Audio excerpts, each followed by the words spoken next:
Sure. Whenever you want. Yeah.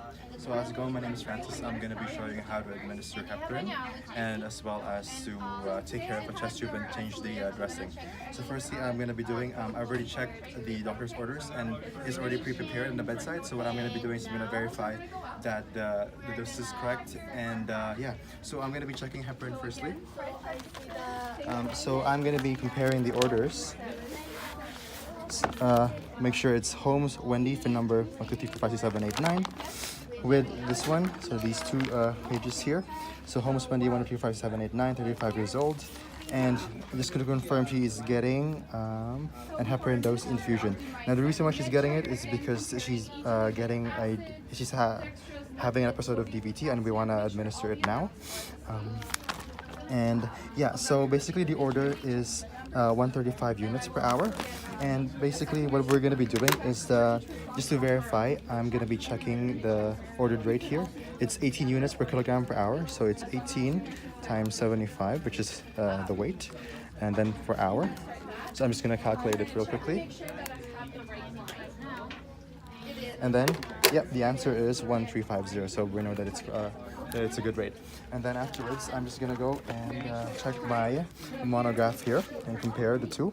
So it's a high alert medication. It's a continuous. It can be administered by a student nurse, which is good. So for venous thromboembolism, it's 18 units per kilogram per hour, which is the exact sort of calculation that we need. And the maximum initial dose is 2150, which is good. Our initial dose is 1350. And so this is a continuous dose, and then titrate to desired APTT, which I'll be conducting later on. One thing to know about heparin is that it is a blood thinner, so we want to make sure that the patient has coagulation studies done and coagulation studies afterwards, just to compare the two. And so I'm going to be inputting it in my colleague guardian here. And just to note, maybe monitor the vital signs and watch out for any bleeding, thrombocytopenia, and obtained baseline APTT and CBC. So now that that's good, I'm just going to go and take my record and put it and watch and go to my patient. So I'll do an initial check up entering the room, introduce myself. Hi, my name is Francis, I'm a student nurse, and I'm just going to give you your heparin right now, okay, sir? So you have the heparin bag running. I'm just going to compare the orders with your band here, and as well as the yeah, so can you quickly tell me your name, please? Holmes. And how old are you, Wendy? That's good. And then I'm just going to do my last check here. So Holmes Wendy 1355789 is a Finn, 35 years old, and getting heparin.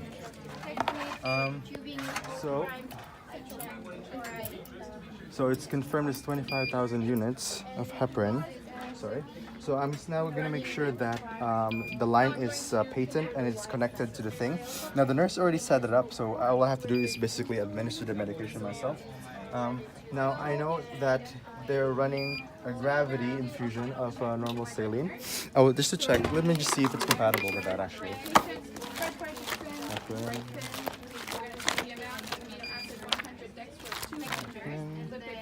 Compatibility. Yeah, compatible with normal saline. That's good. That's good to know. So it's compatible with normal saline. Both lines are running good, and it's connected to my patient here. And I'm just going to set up the infusion.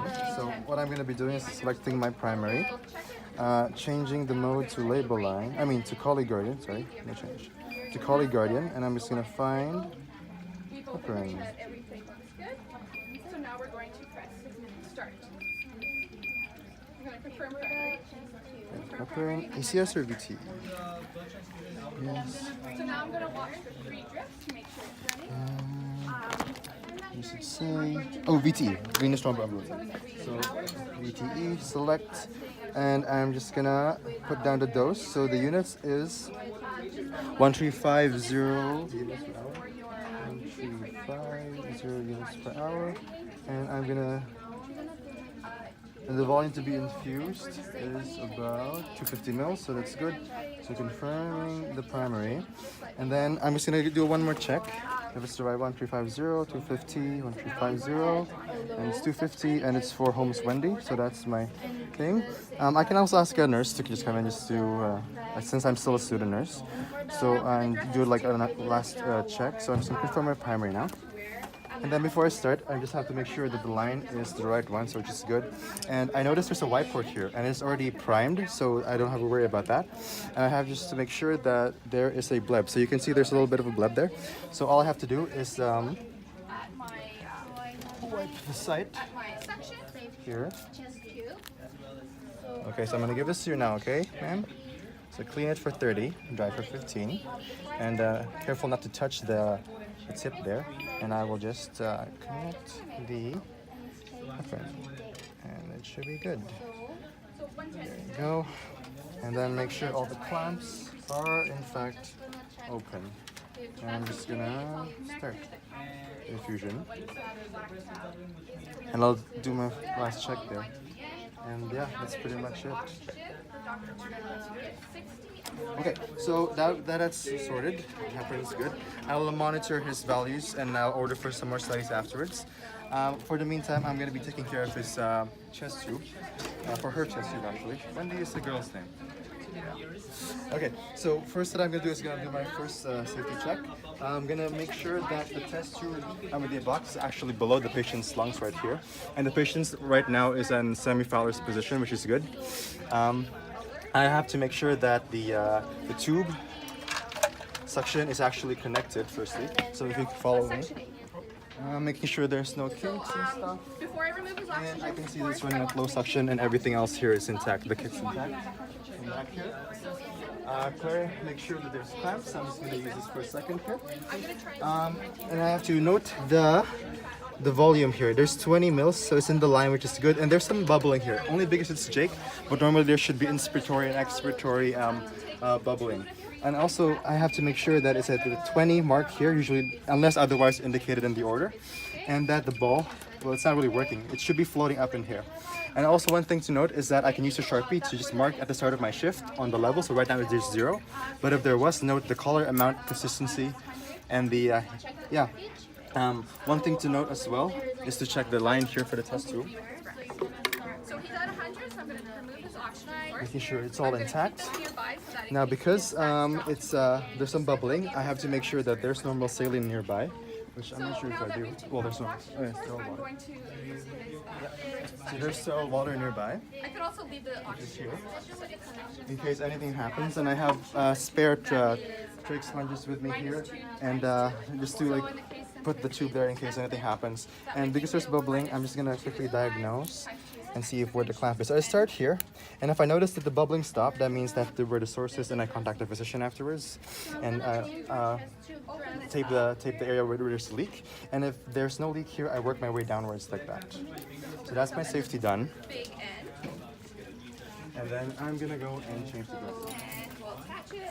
I already have mine prepared, well, as best as I could. So I want to make sure that the patient is 5 inches comfortable. stays Hold sterile. this If up. at any point I thought it wasn't sterile, Semi-Fowler's position. but very important to Well, actually, to prepare my gloves here. And so I'm gonna prepare my field first. So away, patient, I'm going to not administer that, sectioning. just grab it like so. And because this is not sterile, I can just Till sort I of reach do that. any sort of resistance. And put this maybe right And then here. I'm just going to twirl it A little bit further. and do the connected Like section. this.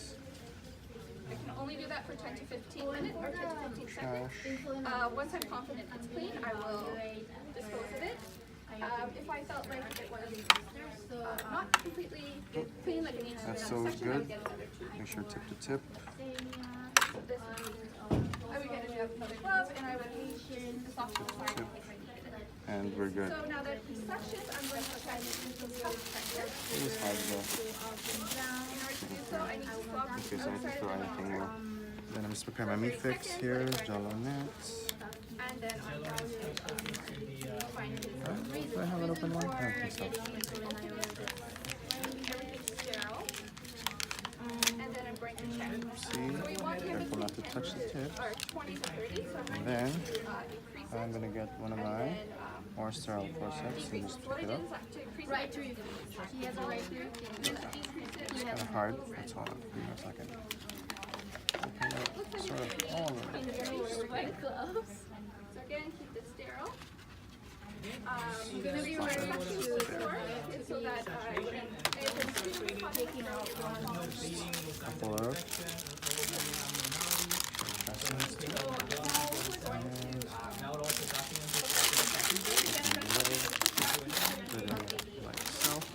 and where's my sterile water? I'm gonna put some sterile water. Again, just to clean the site. So I'm going to Not too much. And then I'm gonna inspect the wound. I mean, not the wound, the chest tube. I'm gonna put on my clean gloves here. Hopefully it's the right size. And I'm just gonna remove the old dressing, making sure that the tube does not dislodge. It should be sutured in place, but for the sake of this demo, we're using a mannequin. So we're just gonna make sure that it's all disposed of. Just fasten everything. Okay, so now we're going to wash our hands. Alright. And wash our hands out. Then just pull it, secure the tube there. There we go. Open up my There we go. And then note the color amount consistency of the drainage. There's no drainage, which is good. Take off my gloves. And then using the blue forceps, I'm just gonna remove the gel in it. I want to make sure that my patient is Dispose of that and dispose of this. Now I'm ready to clean using my 2 sterile forceps. I'm just gonna be cleaning firstly with a 2x2 forceps. Now I'm gonna take out the whole dressing. And clean in a semicircle fashion. Dispose. Second one, which is one actually. You have to be careful, even though the chest tube is already stitched. that is outside of my sterile field, so I would get an entire dressing. And then just last one, just to clean the tube. I can use a 4x4 for this one actually, since it's a lot bigger surface area. But for the sake of the thing, I'm just gonna Okay, so again, you want to make sure one you're there, maintaining and maybe the bottom part underneath. And that's disposed of. And then I'm gonna use my 4x4 just to dry it up. Careful not to contaminate the sterile field. And just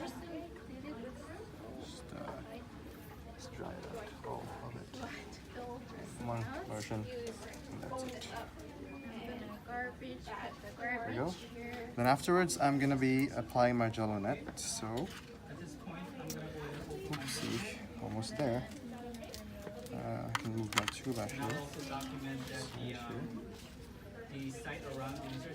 Oh.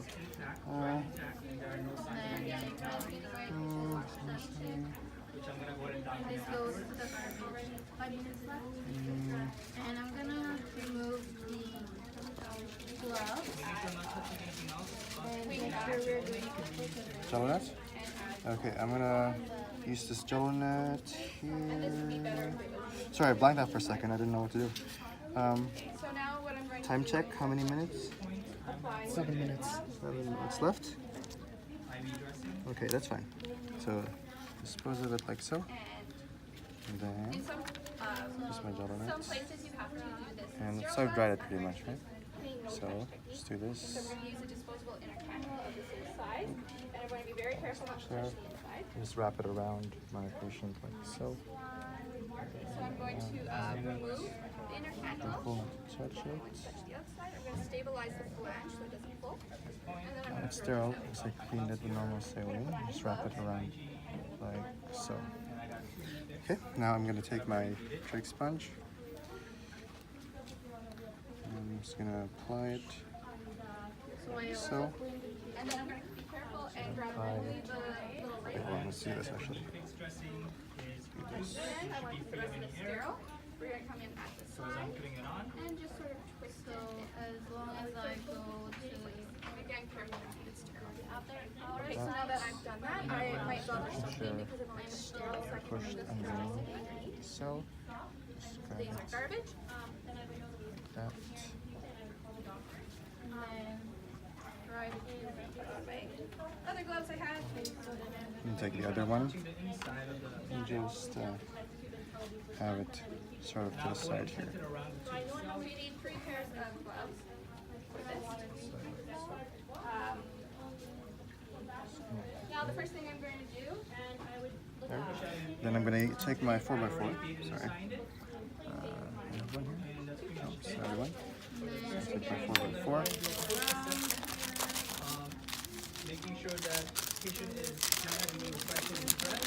I'll go ahead and take That. the O2 Disconnect it and then and reposition my have it patient. I'm gonna actually placed use another one. like so. So it's all And in one thing place. that I forgot in the beginning was There. to check that And then afterwards, I'm just gonna take my and I'll just all that, my main fix, and it's already labeled here. So have another cord. What time is it? I'm just gonna in the We're moving packing this back. and putting it to one side, making sure it's all secure.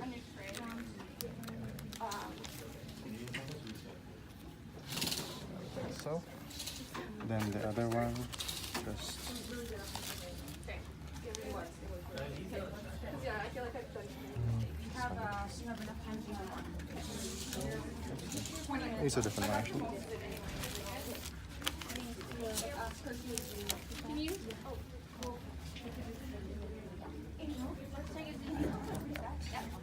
And then for this last part, I gotta make sure that I tent it. So secure, tent it, and then like so. And then afterwards, I clean up my my fields, and then I monitor. One thing I can do is sometimes it's painful patients, I can give them analgesic beforehand, but I just monitor with how well the patient's tolerating both procedures and throughout if there any pain, and that's pretty much it for me. I'll clean up and then I'll document the procedure, noting the amount of the drainage that's collected in the tube, collected in the, what do you call this? The thing, and then that's it.